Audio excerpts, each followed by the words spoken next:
Good afternoon and welcome to today's Lunch with NAIOP webinar. Before we begin today, our NAIOP Vancouver President, Jason Kisselbach, will say a few words. Thanks, Paul. Hello, everyone, and thank you for joining us again for our weekly Lunch with NAIOP webcast. Today we have a presentation from a special guest, Sunny Ghataurah of AES Engineering, who is back by popular demand to give you some ideas to consider for creating a better normal. Before going any further, we want to express our thanks to our Platinum, Gold, and Patron sponsors. Sponsorship ensures that we can provide important advocacy, education, and networking. Our sponsors are committed to the needs of the local commercial real estate community, and we could not provide the resources that we do without their generous contributions. The situation caused by COVID-19 has intensified our resolve to be a relevant resource and support to the local industry. We will continue to drive our advocacy efforts forward with local government, and our Government Relations Committee is putting out weekly updates and a variety of new COVID-19 related resources available through the NAIOP Vancouver website. We hope you'll follow NAIOP Vancouver on social media and stay up to date on the many national and local resources available to you. Now it's time to get started with today's presentation. This will be an interactive presentation, so be ready to answer questions by poll. And if you have specific questions for Sunny, please use the Q&A link at the bottom of your screen. Sunny Ghataurah is the president of AES Engineering with over 27 years of experience in the design and construction industry.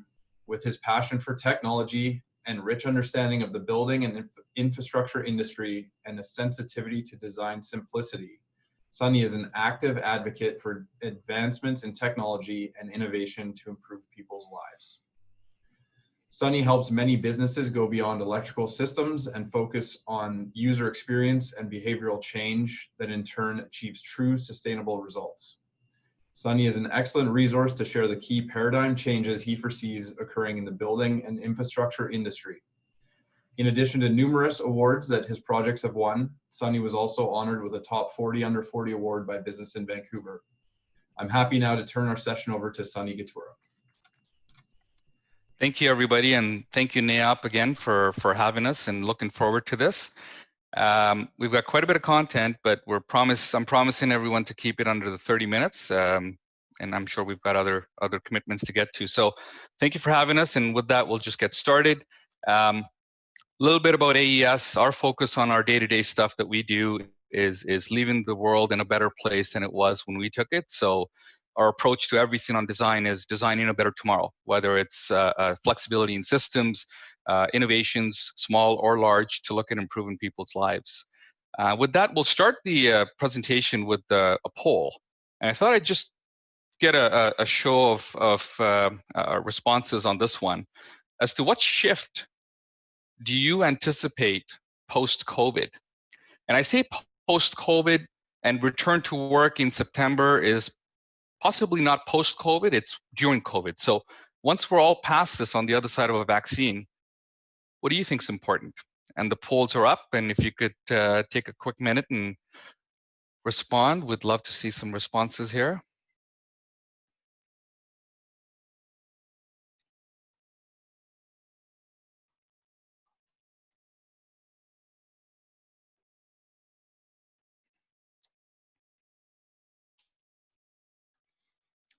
Amazing.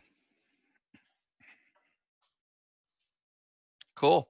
Great. Adoption of flexible working seems to be at the top, and we could talk about flexible workspaces forever, but I'm sure we've heard enough of that. So we'll start the presentation. This is a quick little video. It may be a little bit loud, so just adjust your volume as necessary.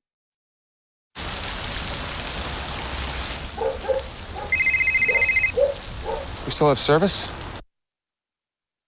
Call the insurance company. It's them calling us. It's gonna be a week before they can get through on these roads. Sorry, I didn't catch that. I said ask how soon they can be here. Not right now. What's now? He says they're surveying our property now. They're probably at the wrong house. I don't see any hovering. His name's Hovering? Look up. By using machine learning and analytics to automate claims, Cognizant is helping insurance companies advance how they serve even the hardest to reach customers. Cool. So technology, and some talk about investing a lot of money into technology. And my take on it is technology for the sake of adding it makes absolutely no sense. But adding technology to remove the redundant, repetitive, non-interesting tasks can be done efficiently, where you can move that process and automate it and allow for the human interaction to take place ahead of the task itself. I'm going to shift you into our current state of affairs as we cycle through this. So if you look at how we've done business in the past, you look at the robotics and the automation. We were on an automation line and it was all done manually. We've shifted to complete automation by robots. There's very few human intervention.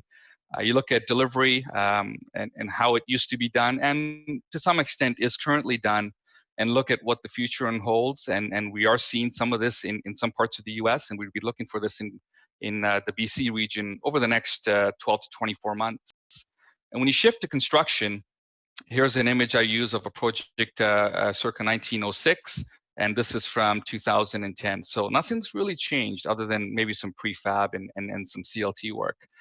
And you look at how we gather the data. So whether it's leasing information or whether it's a complete information of all the operating manuals and the O&Ms for an asset, and this is how we do it now. Other than cleaning things up, it's pretty much the same thing. The opportunity that's here is vast. And one of the questions that was submitted prior to our presentation was, we hear that technology is available for new product, but what do we do with all of our existing inventory? And I tell you, a lot of the new product that we are designing and a lot of the new product that we're seeing come to market doesn't have the level of technology that it can have. So the opportunity is large to look at the existing inventory in Vancouver and what can be done so that we can modify and update our assets. The challenge with it is the way we do our metrics. So here's a standard graph. It's from Altus, and you've seen similar charts where we look at lease rates, we look at cap rates, we look at what has happened in the past. So what have we done in the last 20 or 30 years? How has it panned out? And we use that metric to drive the future. The challenge with that is it would be driving like this. You're trying to go forward, but your eye's on the back, and it doesn't work.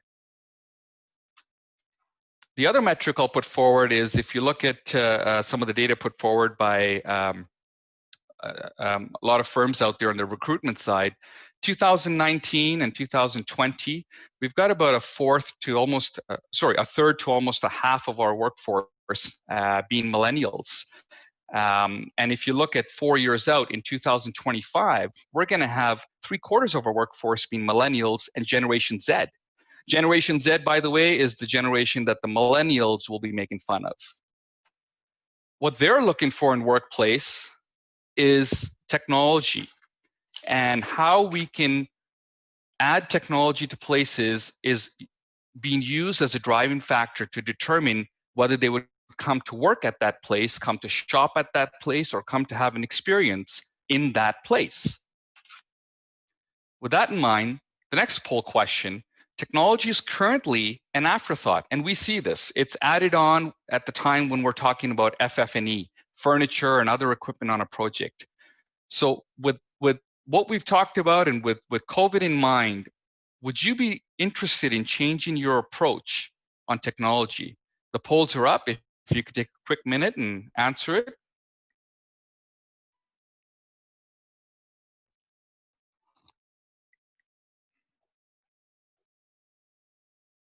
I love it. There's always a few, only if the client has budget.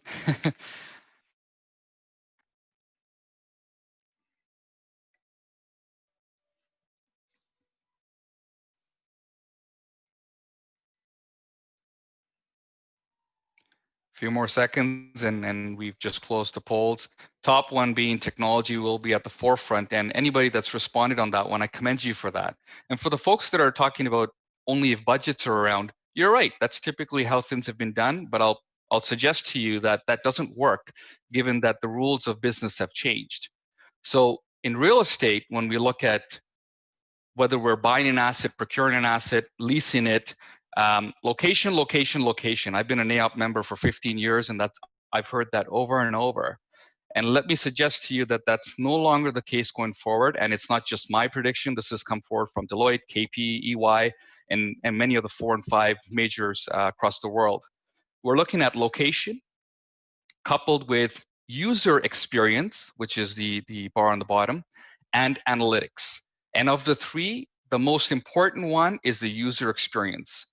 If you can provide a space that gives the best user experience, nothing else matters. People will forget about slow elevators if you've got the user experience checked off. The opportunity is there. We worked previously with dial-up, we worked with broadband, we worked with high-speed internet connection, and we're looking on getting onto 5G technology. 5G and Wi-Fi 6 are going to change the way we procure and deploy technology in buildings. So the advantage is with the new technology, we won't have the latency that we typically had. We won't have issues with battery or connectivity that we typically used to have. The next graph, this is a graph that is published every 2 years by IoT Analytics, and they work with the demographic around the world. The sample pool is usually in the thousands. And in 2018, the connected building was at 6%. 2 years ago, it's at 12%. The data for this year, which is slow to be released, but in early predictions, we're looking at about 20 to 25%, which means by 2030, we'd be looking at a connected building being the norm. Similar to LEED Gold. It is the norm. Anything below that won't comply in our city. Predictive maintenance is big, and that's the big advantage of shifting. An example of predictive maintenance is when the elevator sends you a signal that the belts are going to wear, or when the chiller sends you a signal that it's going to fail so that you can have it dealt with rather than dealing with it when it does fail on the hottest day in the year, which is usually August 2nd or 3rd. Predictive analytics also allow us to deploy our assets differently. What I mean by that is rather than having a facility manager walk through the facility, you've got the facility manager doing their actual job, which is talking to the tenants, talking to the customers, looking at what is important and what you as an owner can change for them. The other opportunity that's available is looking at smart building networks. And I've heard from owners that this would cost in the millions. We're working right now with a few owners, Bentall Green Oak, Dave Roche and his team, and many others as well.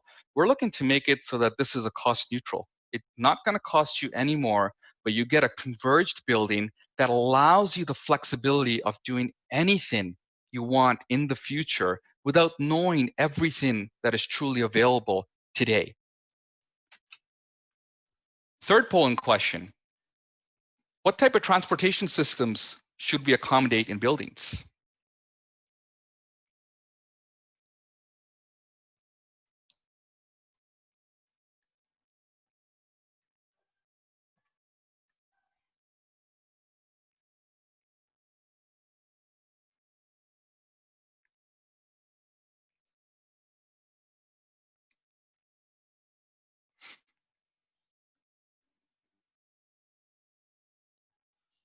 Looking like touchless and EV and ride hail and autonomous, which is where we kind of see this going as well.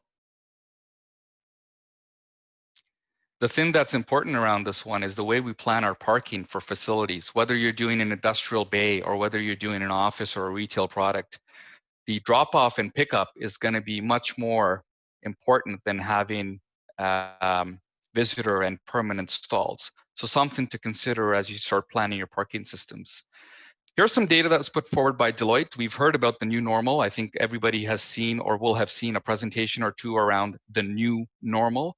And we don't think that there's going to be a new normal. We don't think that people are even going to return to it. The data on the far left is anxiety levels. It's high in many parts of the world. The one in the middle is talking about physical health and wellness. And wellness has to be part of the portfolio. And we'll talk about the new triple bottom line, the way we see it. And the one on the right is again, health concerns and job security and payments. A good friend of mine, Andrew Elliott at Foley's Candies, he said it to me 3 weeks ago, and I'll never forget this line: businesses that wait for the return of yesterday will fail. And almost 5 or 6 out of 10 customers that we're speaking with are thinking that we're going to go back with a twist. And the twist is allowing some employees to work from home. And my friends, this is going to be a severe failure or loss of opportunity. And what we really need to be doing is hitting the reset button. Reset. Stop assuming what we have works is going to work in the future. And now is the best time to do it. Everything from your HR policy to marketing to branding to attracting a tenant to the way they interact in your space. Going to run you through a few quick trends, and then we'll close on what's possible for low tech for buildings and how can you introduce them into your assets. Here's a Gartner hype cycle from 2019. They haven't released their data from 2020. And the piece that I want you to look at is the advanced AI and analytics. This is readily available off the internet. And the biggest piece that we see as a big trend in buildings is edge analytics. And what edge analytics means is I've got a smart device at the end rather than a smart, intelligent brain with a dumb device at the end.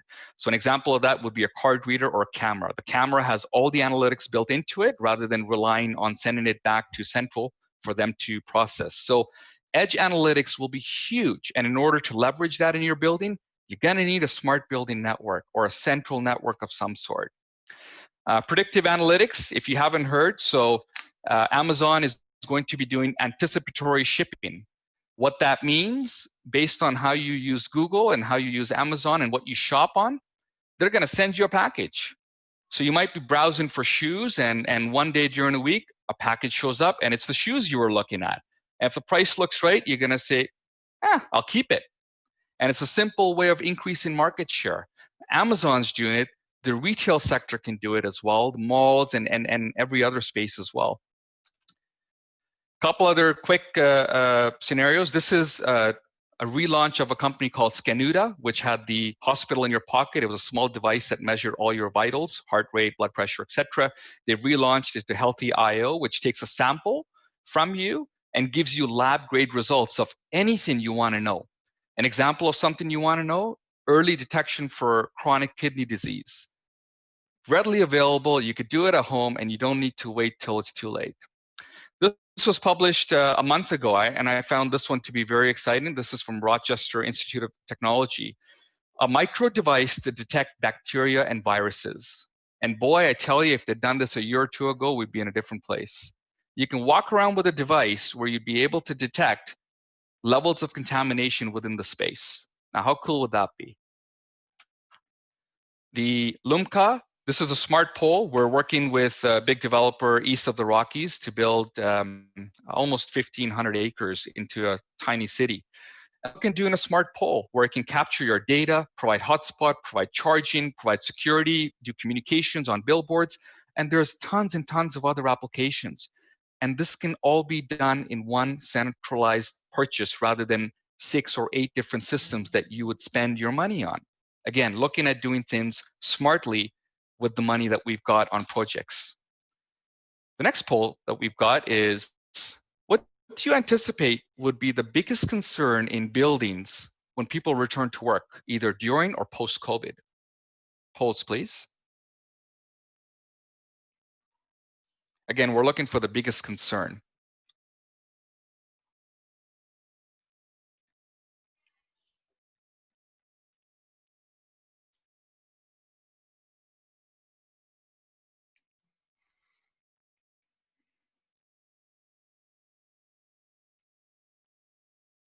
Looks like almost a high density spaces and physical touch seem to be top of mind.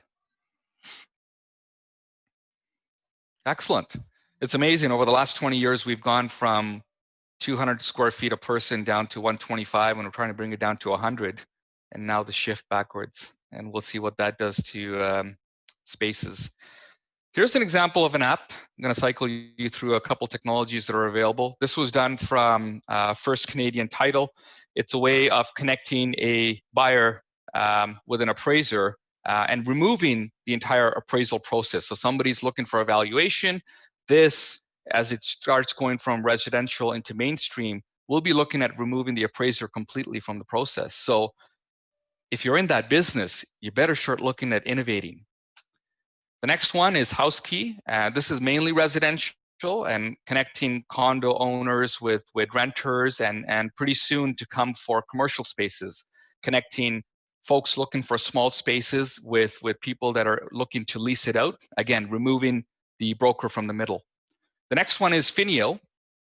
Same thing, this is commercial lending, connecting the commercial lenders with brokers and with owners, sorry, removing the broker from the middle. And on this one, Colliers is currently working with them on a platform on seeing how this can work and how they can leverage it. So my big broker community, look at how this is going to disrupt and change the way you're doing things, and it's going to come. It's currently deployed in Toronto, and it'll be in Vancouver very quickly. Other ones, mortgage on the go, we've seen similar versions of this. SkyRent, where you can look for spaces and browse listings. Currently residential, they're looking to flip into the commercial realm. This one I found very cool. So a friend of mine, Kundan, he runs a firm in Toronto called the App Lab. And this is a dashboard for all of your assets around the world. So whether you own one building or 30 or thousands, you can populate whatever metric is important for you, for your ROI and for your use cases, and view it on a dashboard and a GUI for your entire platform. So one of the measurements could be my greenhouse gas emissions, my carbon footprint, my population density within my spaces. So again, many ways, and this is readily available. Toolbox, which I found very cool, because everybody here, if you've done a project of DIY at home, you've gone to Home Depot or Lowe's or Rona, bought everything, came home, and about halfway through the project, you realize you forgot the paint or the screw or the bracket that you need, and you can't move ahead. So this is Uber for construction supplies. Put a call in, and within 2 hours, there's a guarantee that you'll have the product at your doorstep by whoever's available to get it to you.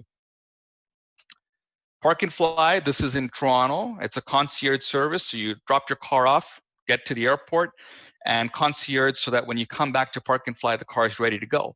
The next step beyond that would be to get rid of the shuttle buses. And as you get out of the arrivals, your car is there ready to go. And with the introduction of autonomous vehicles, this is going to take off. And how can that be implemented into retail and to industrial, where you don't have a lot of parking and you don't have a lot of time? AR and user engagement. This is a retail example where you can have augmented reality interacting with customers walking through the space. As you walk through the building, as you walk through Pacific Center, whatever's on sale, it'll pop up on your phone and you get an update. Now, this is retail. If you look at an office building, if something is going to happen, the landlord wants to make an announcement, they're going to have ice cream on a Friday or whatnot, you've got it available at your fingertips. The analytics that we can extract and provide to our tenants and our users is extensive. It just depends on what your use cases are. And I'd encourage you, if you haven't gone down this path, put together a bunch of use cases, talk to your facility managers, and we'd be happy to help you out as to how to navigate this. Another one, which I really like, is analytics and user experience. So using either heat sensors or flow sensors, we can figure out where we have dense population within a space. Now, this is a retail scenario, whether you're walking through the men's department or the kids. But imagine an office space with a boardroom that's sized for 10 people, and the constant complaint that it's hot, when in reality, they've got 30 people sitting in the boardroom. But if you were able to capture that data as a landlord, you'd be able to manage that better with a tenant. So what's possible? The last poll we've got for today is, what are your thoughts on the top 3 elements that should be included in buildings in the future? If we could run the poll, pick any 3 answers.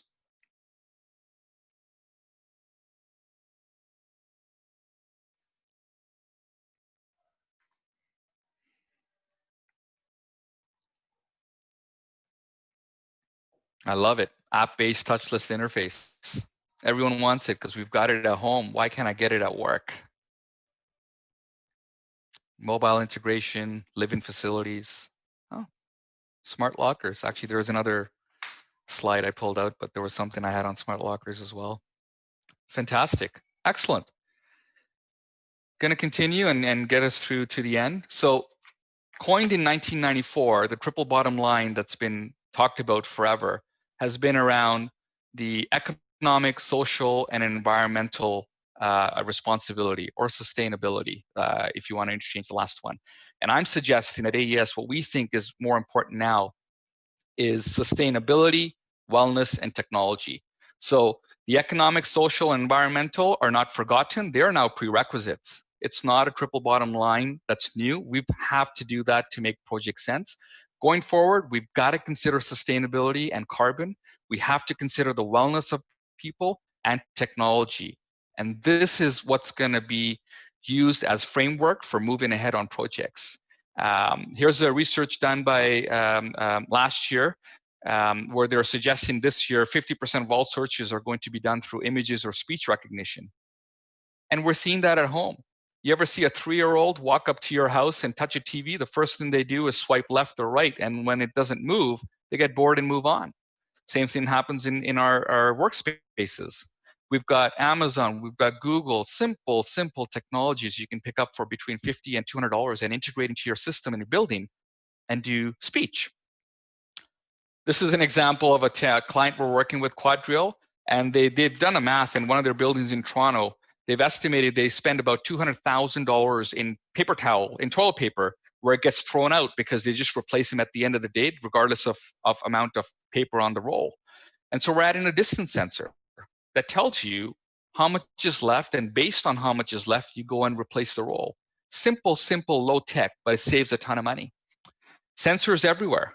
If you're able to buy equipment that's got the sensors, that's got the ability to give you data, ask for it and get it.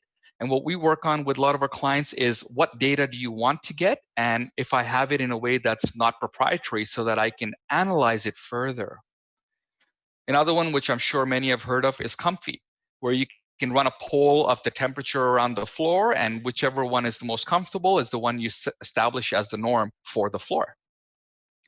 Ultra wideband, as a techie electrical guy, this is super cool. So this is using ultra wideband radar technology that you install in a boardroom, and it detects your heartbeat.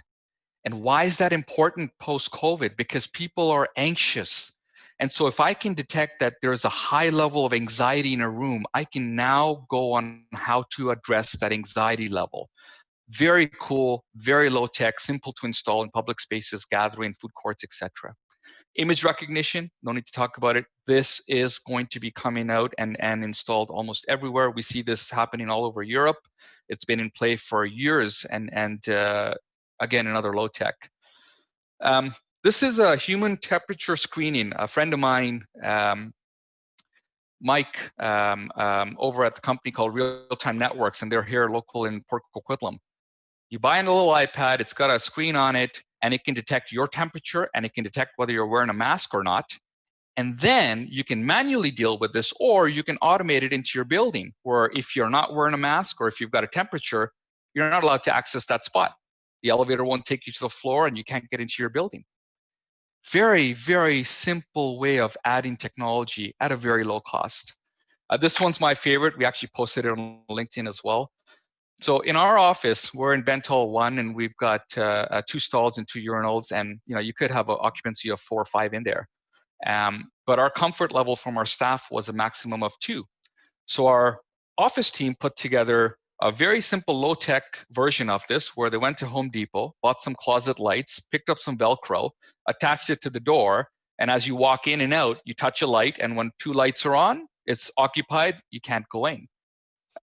Very, very simple, very low-tech, and you're probably thinking, well, I got to touch stuff. How do I not touch stuff? Density, a small little device that you can install that does a net sum difference of occupancy in a lobby. So if your occupancy level is at 300 and you exceed it, it sounds an alarm, it sends a signal to somebody, and you can go and address it. Another similar technology is Blue Fox. So right now, if you go shopping for whatever it is you want to shop, you've got to stand in line, somebody lets you in, somebody does a count on the exit, and then the net sum difference, they let people in and out the store. But you can't do that forever. So how do you manage this? This is a Blue Fox. It's using simple technology, about $250 a point. And on the bottom left, welcome, because your capacity is 6 points. Yellow, we're halfway through. And red, we're at full capacity, hang on. Again, very, very simple tech. And the very last one I'm going to end on is a company by the name of 3D Datacom. A friend of mine, Mike Milburn, and he's in the Atlantic region. Everything you need in a box. So if you're working from home, you've got all the tech bundled in a box, shows up, and you can work from home. If you've got home office, you've got virtual classroom for folks that are teaching their children at home, boardroom in a box, simple, low technology, it shows up, and if you decide to keep it, you keep it. And the last one I'll leave with you with some thoughts around what this does. So this is a showroom tour using a simple technology, and there's a lot of folks that are using this to showcase their offices, and you can walk around and see what it looks like. But imagine taking it one step further. Imagine having somebody at the other end, and you're watching through your screen and having a real live experience of being in that showroom, sitting and looking at the car, and the other person on the other end is helping you and understand what it looks and feels like. So this is taking a walkthrough from a virtual level and making it more user interactive.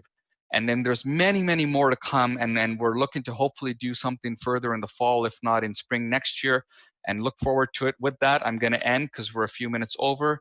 If there's any questions, we'd be happy to take it from the group. If not, thank you, NAIOP, so much for having us.